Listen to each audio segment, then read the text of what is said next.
The MMA world has always had an element of chaos to it. Inside or outside the cage, fighters never fail to create headlines. Most of the time, it's some sort of controversy that attracts the media and fans alike. This is one of the reasons scandalous fighters tend to have more attention surrounding them.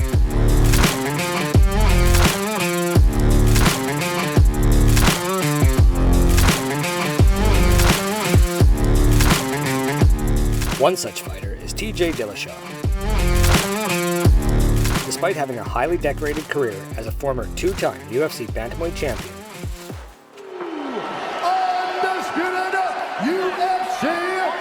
his legacy received a huge blow when he got tested positive after his first title defense against Cody Garbrandt during his second championship reign.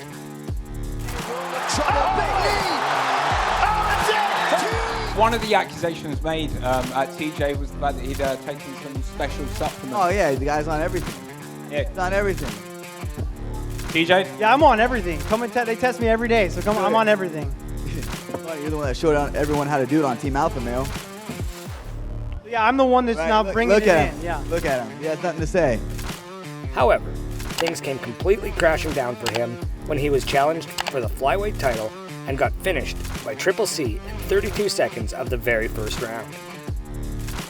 Cejudo's got him! One!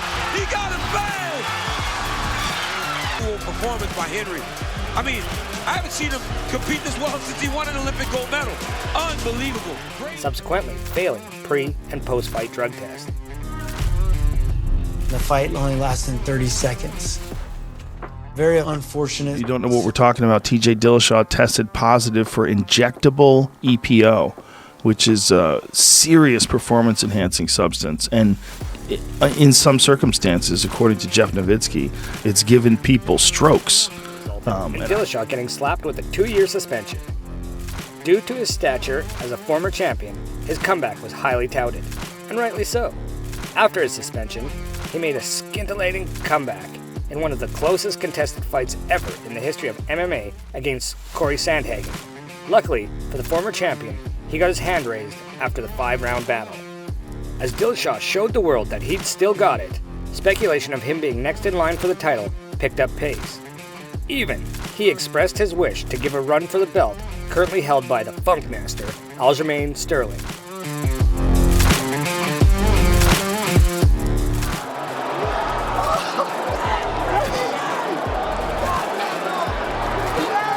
I'm here with the winner, Aljamain Sterling. His wish came to fruition when he finally fought Sterling in UFC 280. TJ Dillashaw, the former UFC bantamweight king. TJ is better than he's ever been before. However, TJ had a shoulder injury coming into the fight. Athletic Commission know if he doesn't tell us. You know what I mean? You got to tell everybody. You got to tell us. I mean, he looked good. He was in great shape. It's not like he came in out of shape. He looked like he was injured or whatever. But yeah, that's something that he should have told us. Its effect on his performance quickly became apparent when his shoulder popped out of its socket in the middle of the first round.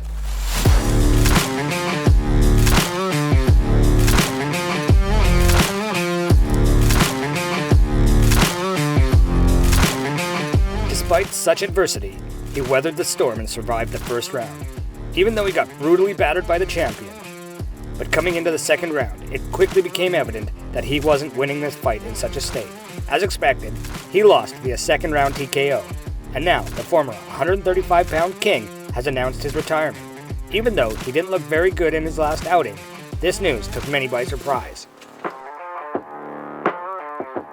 accurate that TJ Dillashaw notified the UFC within the last 2 weeks that he was planning on retiring. Basically, around a month ago, he had the shoulder surgery coming off the Aljamain Sterling fight, and afterwards, when he met with his surgeon, the surgeon told him that it's going to be a long road, and there's a chance that he might need a second surgery down the line, that it's a very delicate injury, that it's one of the worst injuries to a shoulder that particular surgeon had ever seen. And basically, for a guy who has been through a lot over the last few years, not to mention multiple surgeries on his shoulders, on his knee, that felt like a very daunting task. And so perhaps emotionally or not, we'll find out in due time. He told Tiki that he wanted to walk away, that he had had enough, and it came as a shock to both Tiki and to the UFC, I'm told.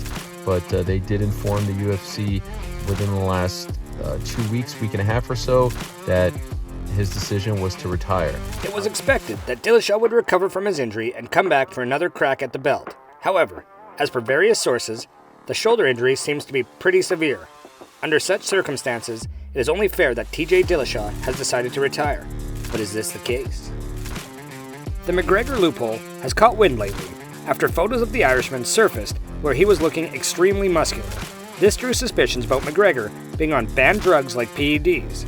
Since he's been out of action since his shin injury during the McGregor-Poirier trilogy, it is speculated that he has also gone out of the USADA testing pool to recover. There are certainly alternative ways to recover from an injury that might draw the ire of USADA. However, for a fighter to be eligible for competing, they only need to be in the testing pool for 6 months prior. Hence, if a fighter gets injured, all they need to do is effectively get out of the pool and get back into it, after recovering fully. This loophole has always been there. It's just that most fighters had no idea about this. Now that the Notorious has made it pretty well known, it is very much possible that other fighters might take that route in the future, given the injury is extremely bad. In Dillashaw's scenario, his injury is pretty bad, and at the advanced age of 36, it might be hard for him to recover from it naturally. Hence, the best course of action for him might be to take the alternative route to recovery. And the only way to do that is by effectively retiring and getting out of the USADA testing pool. So who knows? TJ Dillashaw might be taking inspiration from the Irishman to get this loophole play to his advantage. After all, it's not over till it's over. Maybe that is just a break to prepare him for his last run for championship glory. Despite all the wrongdoings and mistakes done by Dillashaw throughout his career, we can't overlook his achievements inside the octagon. His fighting style.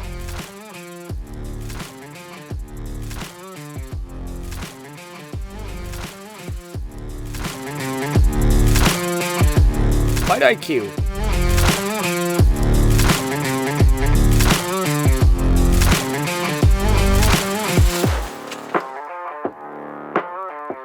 And his championship reigns will all go down as one of the best in the history of the sport.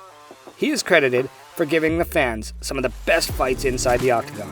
One of his most notable fights is his fight against Cody Garbrandt, which earned him not only the belt, but also the 2017 Fight of the Year award.